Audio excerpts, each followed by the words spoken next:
Hey guys, welcome into the Johnson City Small Business Podcast. We're all about connecting the folks of Johnson City, and I'm your host, Ryan McKinney. Thanks for listening. Now it's time to welcome in Brad Weems of Thunder Valley CrossFit to the Johnson City Small Business Podcast. He's here to provide some expertise, give some thoughts on life in Johnson City, tell us a little bit about yourself, and share a bit of your story, Brad. So Brad, welcome in. Thanks for being here. Hey, I appreciate you having me today, Ryan. I'm looking forward to sharing your stories with our audience. So I want to get some questions about fitness, your world there, and your story, and running a small business in Johnson City, of course. And first, though, take me back a bit to where it all began, and where'd you grow up? Yeah, so I grew up in Morristown, Tennessee, an hour from here. Was a tennis player growing up. My dad had me on the tennis court about the age of 5. Wasn't so much into fitness, just the only form of exercise I was really getting into was the tennis, and I had aspirations to play college tennis, but I think that early start at the age of 4 and 5 kind of burnt me out in the middle of my high school years, but still had the opportunities, had some scholarships on the table, and decided I wanted to go to Carson Newman College. So my grandparents lived about 10 minutes from there, and they kind of wanted me to have my college experience close to them, and once, twice a week, stopping by, seeing them, so on. So ended up going to Carson Newman, not playing tennis. They had a loaded tennis team my freshman year, and had a lot of the players graduate, and then was offered a scholarship sophomore year to come on board, but did refrain and decided just to live that college life a little bit more. So do you think did you play any other sports besides tennis growing up? I did. I played baseball as well, and it kind of got to that 12 to 13-year-old age where I had to decide whether I was going to try and be a stand-up player in baseball, or go into this individual sport where it's all on me. You win or lose, right? You're the one that's getting the accolades. Did you prefer the solo spotlight of tennis, and is that why you gravitated towards that? Or no, I'll be honest, I was just a little bit better tennis player, just all the reps and hours and days on the court out there hitting. So I just felt like the goal was the college scholarship, even though I ended up not taking one. So, and this is just from a personal perspective of like having kids in sports and having grown up playing multiple sports as well, and seeing single sport athletes, I feel like even at this age and in this era of getting burned out and things like that. So that is a conversation that we talk about in our household, and even at dinner tables with our friends. Do you think with your family, as they grow up, will you focus on one sport, or do you feel like as they get into middle school, high school, college, like you would encourage them to be in multiple sports and go down a different path than kind of what you were doing? My kids are still fairly young, and the only thing I really see out of my 3.5-year-old is that he's really fast. He can run really fast. And then as my 7-month-old, we'll time will tell. I feel like the individual sport, at the time I didn't realize how important the accountability and just being around others made you better. But now, being a group fitness facility, iron sharpens iron, and you're going to get better being around others. And sometimes maybe I didn't push myself as hard as I could with that individual sport. Outside of that 1 hour a week I was with my tennis coach. So what kind of a kid were you off the tennis court?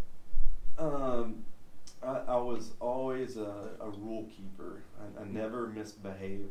I think I got grounded once in high school, and but I was just I would talk to the cool kids, but I wasn't always included in their groups. So I kind of found this niche of who I was, and kind of hung out with some of the skater kids, believe it or not. And it was very common to my dad always laughs about this, when I was interested in a girl and tried to get a date, what I would do is propositioned the idea to her, let's go mullet hunting. So we would buy these cheap Polaroid cameras, and we literally would go to Walmart, and you hold a random object, and you snap the mullet in the background. And they didn't realize it, but I'd gotten a date with them. Right. Yeah. You were spending time with them. Yeah, I was just kind of like a goofy, dorky kid. Making notes for our family kids. There you go. So tell us a story about something that your parents did with you that really typifies what your life was like from 5, 6, 7, 8 years old to like 10, 12, 13. What was life like in your all's home? Church every Sunday, just very routine and structured. Weekdays I was on the tennis court at least 4 to 5 hours from that 3 to 9 o'clock when I'd go to bed. So my dad just, at an early age, he said, I don't care what you do the rest of your life, just do it the best you can. And that was just kind of like, principles he instilled at an early age that, heck, I still carry on today. Sure. So.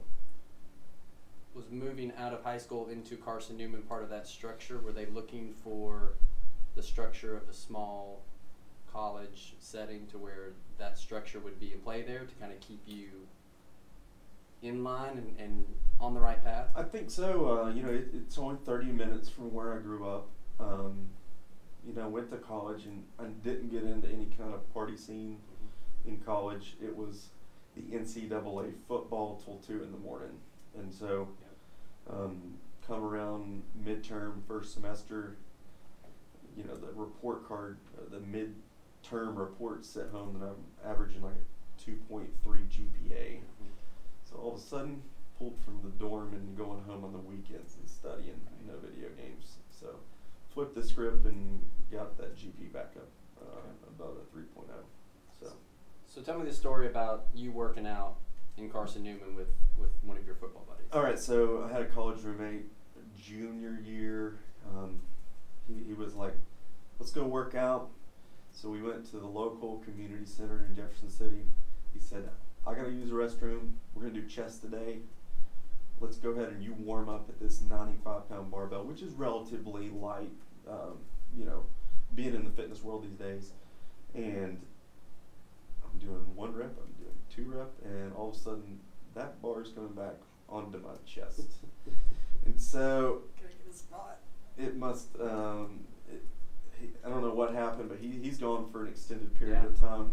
I'm rolling a barbell down my body. Wow. And then this big, muscle head comes and rips it off of me with one hand, and I'm in bad shape. I've got to work out, get stronger. So what did that have any effect on you moving forward? So I did the very typical bodybuilding splits: chest tries, back buys, legs, core, so on. And I was very diligent about keeping a workout log, and I just would see those numbers increase, go up week to week, and anatomically I'm changing. Just really fell in love with fitness, and saw how impactful it was in my life. Because I went to Carson Newman, and I think most people gain the freshman, what do they call it? Freshman 15? 15? Yeah. Let's call it 25, 30 for me. Because it's the weight lifting. No. So what actually got me into the gym with him was I'd put on this weight. You're at the cafeteria, endless amounts of food. Yep. I was up to 200 with no lean mass at all. So had a little weight loss there, and just gotten addicted and kind of just to the results I was seeing. So then from Carson Newman, and now you've started your fitness journey and into feeling good about what you're doing.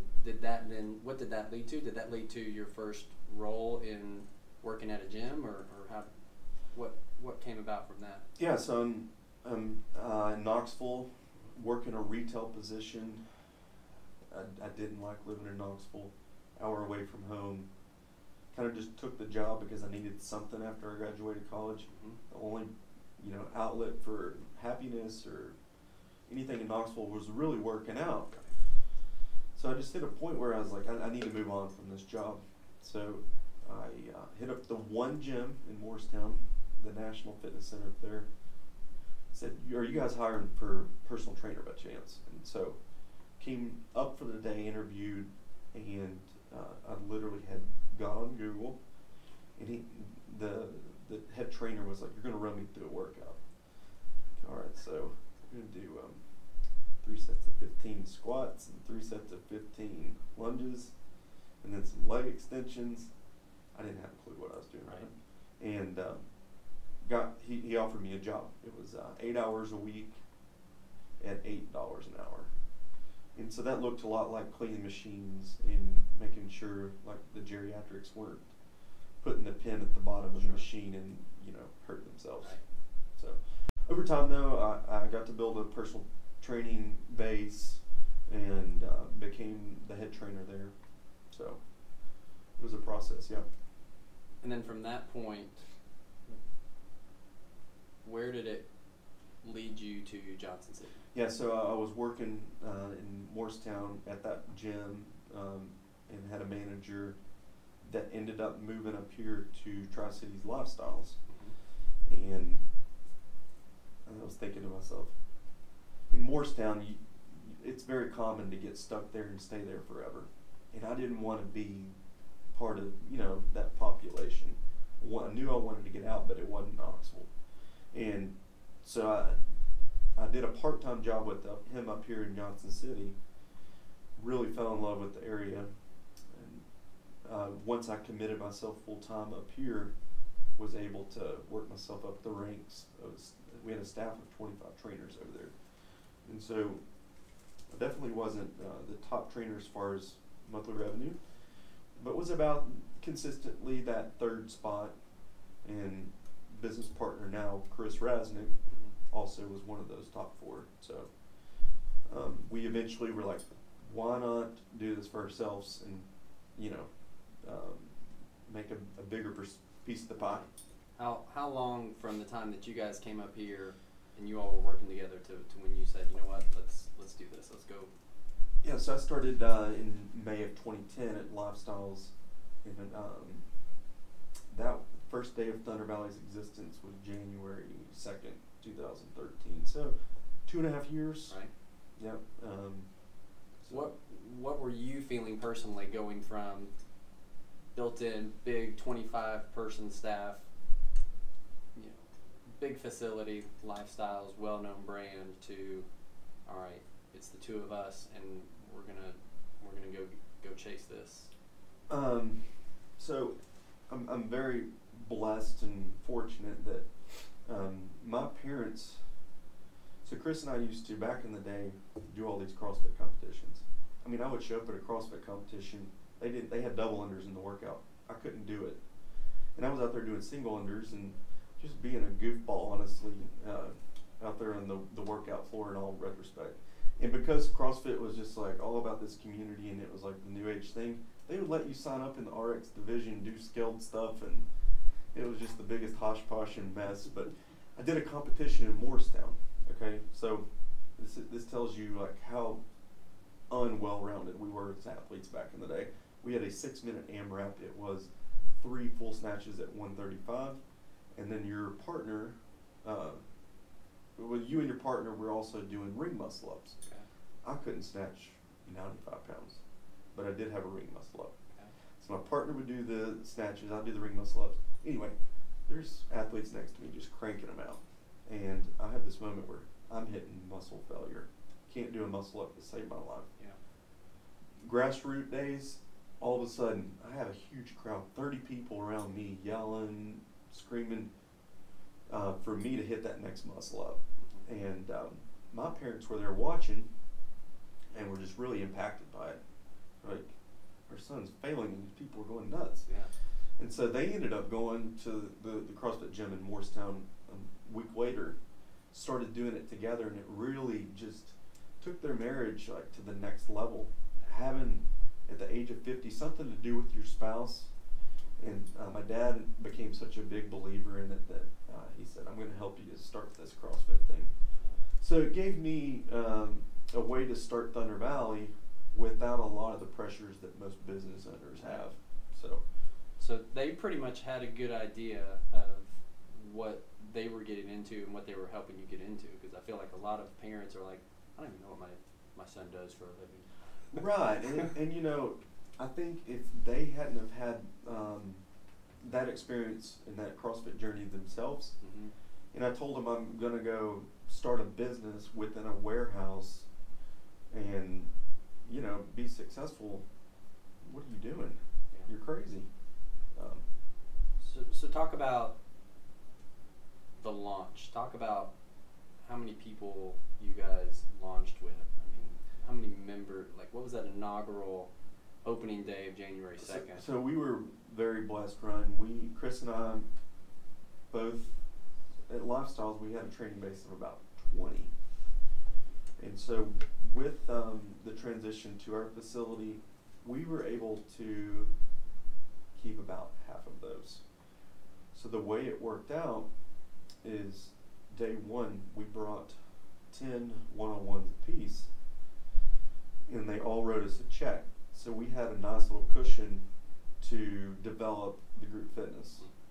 I mean, we had basically 4 months, plus we had a deal where we didn't have to pay rent the first 4 months. So we had a nice little cushion to get our hustle on and build that base. I would say for CrossFit members alone, we had 5.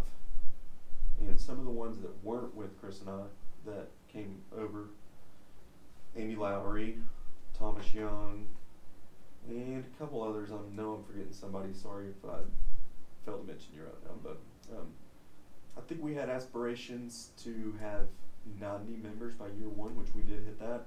And we were sitting at about 30 by April. Okay. Yeah. When you were creating that vision of 90 members, how did you engage your people? How did you really show them the value of this is why you came here to join us, right? Mm-hmm. You know, CrossFit was very up and trending in this area in that 2013, and if I was to pull up my social media from 2013, it would be embarrassing. You know, social media has become such a monster in the world we live in today. And if I would have been planting those seeds back then, it's hard to tell what we could have done that year. But it was just literally the word of mouth, and it was the hot thing. You know, I feel like these days, the Pelotons, those type brands are the ones that are hot, and Mm-hmm. CrossFit was that in 2013. Gotcha. Yeah. So. How did, when you're talking about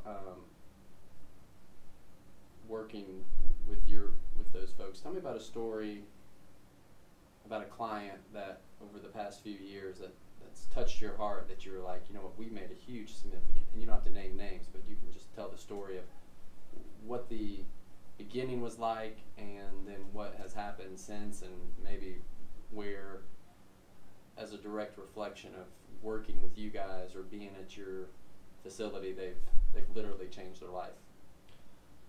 Yeah, I mean, we've got members with tattoos, our logo tattooed to them. We've got. Why do you think that is? I think people sign up at the gym to look better, and they don't know sometimes the impact it can have on everything in their life. And I think it's just a testament to what fitness can do to change someone's life.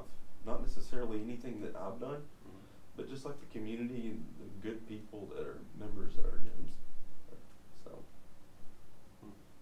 but as far as the story, you know, I'd say one of my biggest accomplishments was working with Brian Pearson. And so, Tell us about Brian. Brian is one of the most positive individuals I've ever met in my life. So Brian is he's a good friend of mine. He's in a wheelchair. He was in an accident when he was young, and you know, he had some buddies that were working out with us. Dan Fletcher and Travis Gooch to be specific.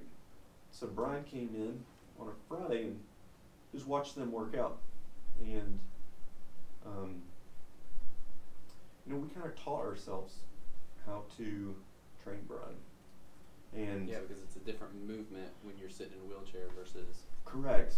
Today, for example, at the gym, we've got overhead squats, like what I do for Brian. Right. And so we formed all these adaptations for Brian, and tried to make him as well balanced of an athlete and give him a good variety of a workout, even though he was limited from weight stuff. So we just taught ourselves, and Chris and I really formulated a plan and said, this is what back squat is, this is what this is. And so we just knew these were all our substitutions, and just really learned in the process. And so I remember willwad.com, it's a Chris Stouty out of Canada, Toronto. He formed this willwad because he was a CrossFit athlete and had some sort of accident, maybe in his 20s, and still wanted to CrossFit. So he formed this wheelchair website, basically, for adaptive athletes. So I remember that he had his first CrossFit Open for Willwad, and Brian, said, I want to sign up for this. Just go against other people, now that I've been working out for 6 months with you guys. He said, do you think I should do scaled or RX? And Chris and I were like, scaled? Nah, what the heck, let's just do RX. Lo and behold, Brian's in second place at the end of the 5 weeks and gets an invite to go to Canada, where we proceed to go up there and win the Willwad Games. That's amazing.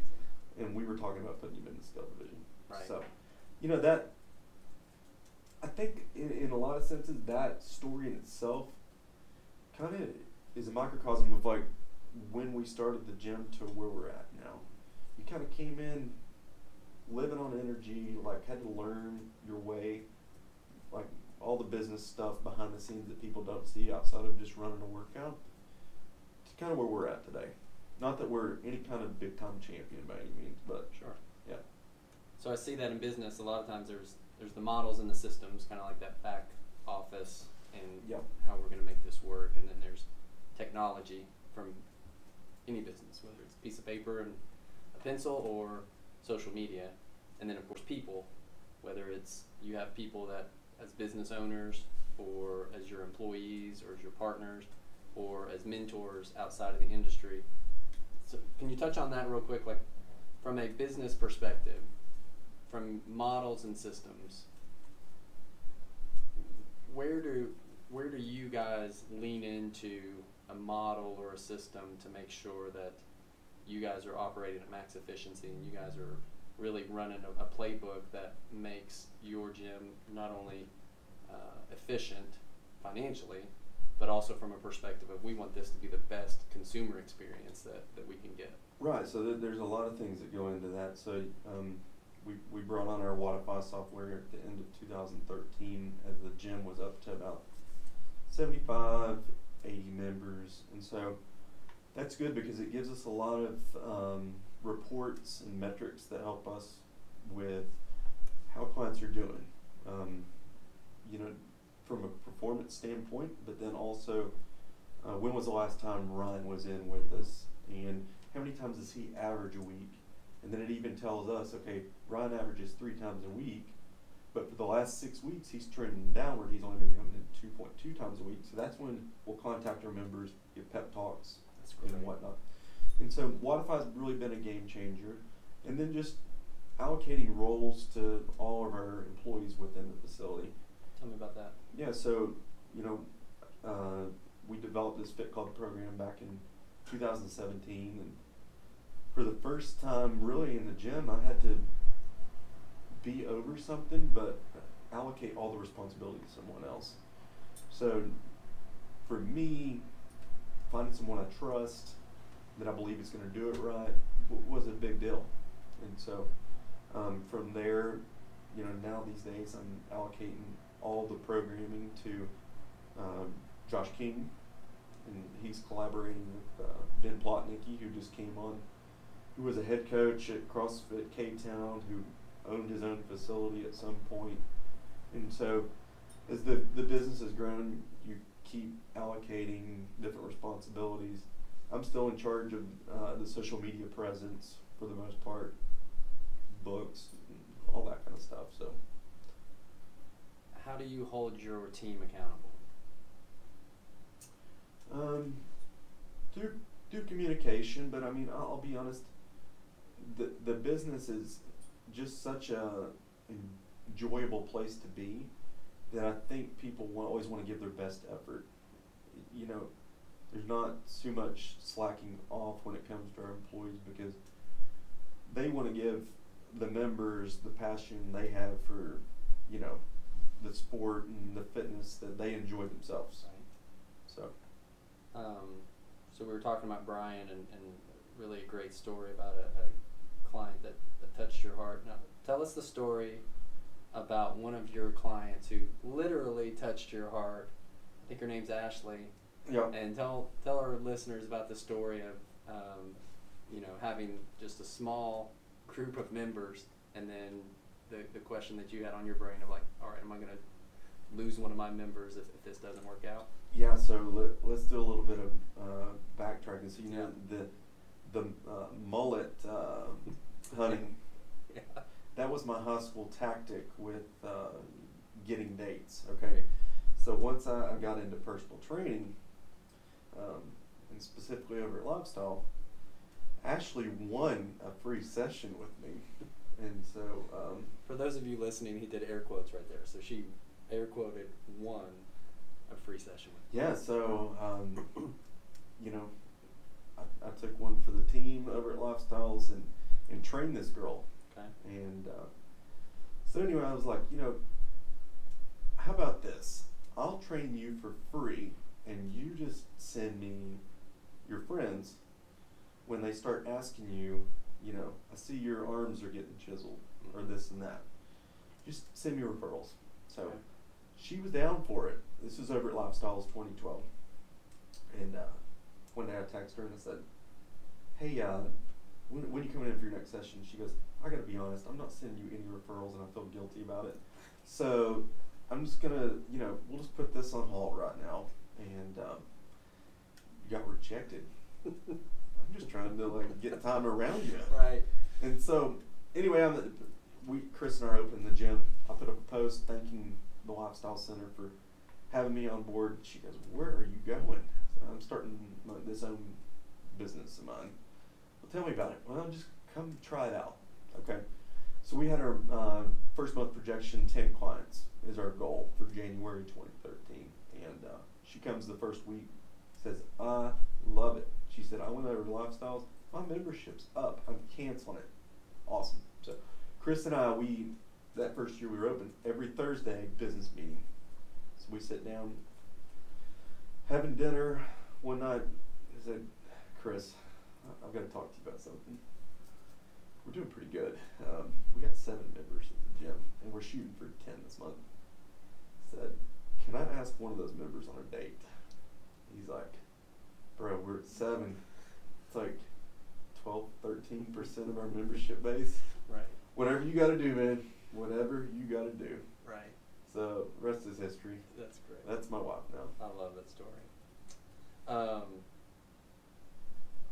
From a what's trending, right? You talk about social media and how you are in charge of that. How has your social game stepped up, and how do you see the ability to tell a story about your facility helping you to show people who you guys are as a facility? Definitely. So just through the news feed and Facebook was introduced to this guy out of Charlotte. Now we hired also a business coach out of Charlotte, but there's a separate gym owner out of Charlotte who started this. He started putting out free content, very like Gary Vee-esque, and giving value to.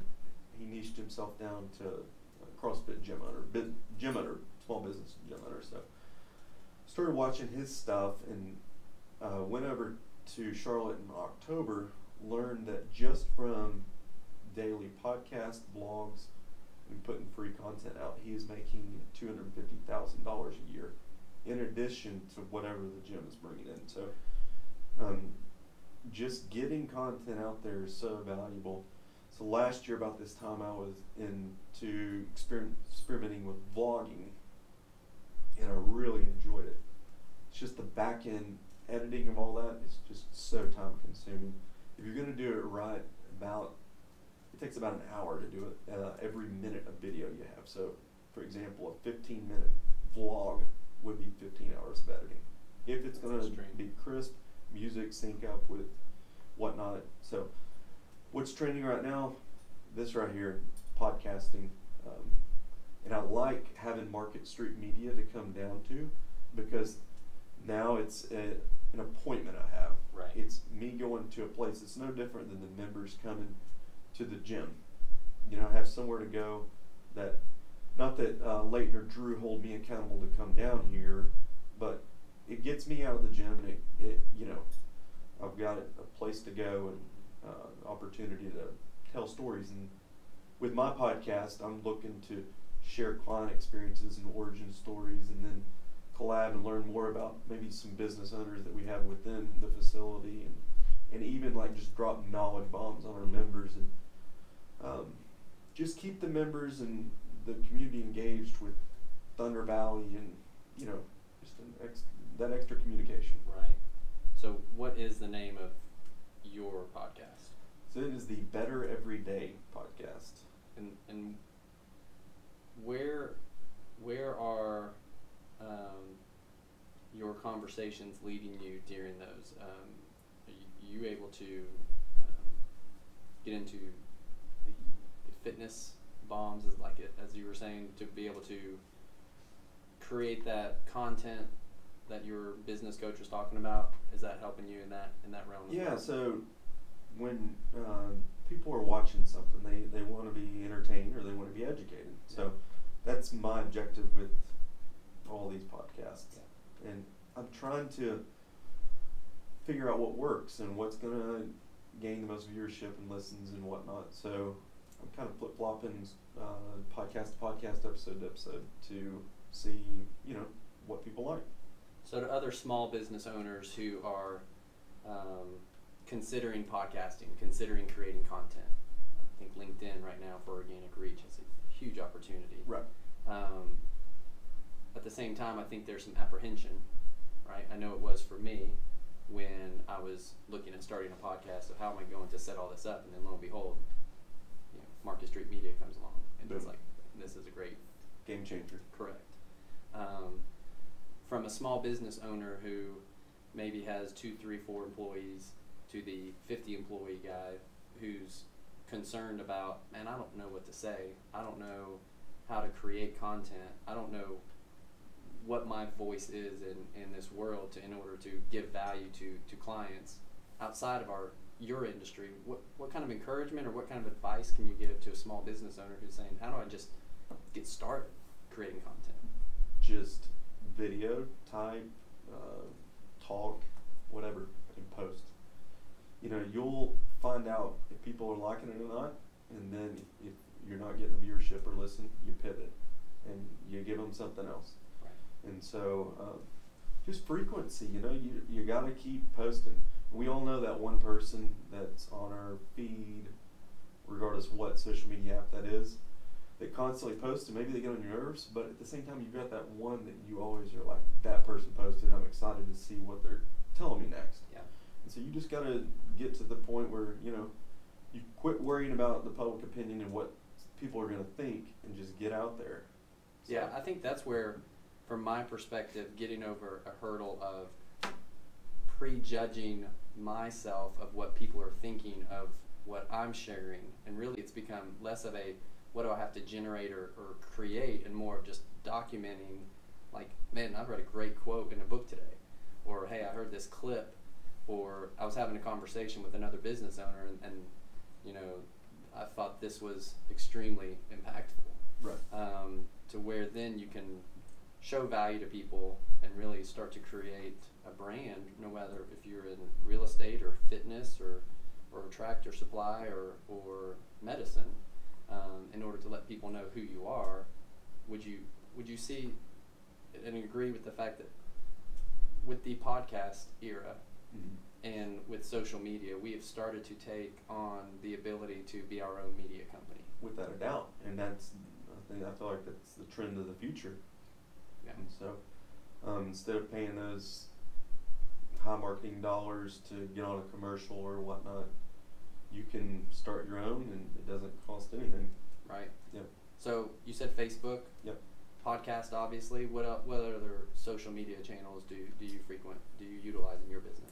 Instagram, without a doubt, and I feel like our target market is the 25 to 45-year-old individual. And if I'm correct, I feel like that's kind of where the Instagram, is kind of where those people are at. Apparently, trending on Facebook is the older generation. That's safe to say. And I feel like overall Facebook has a lot bigger audience to speak to. Right. But I feel like Instagram's where it's at right now. So.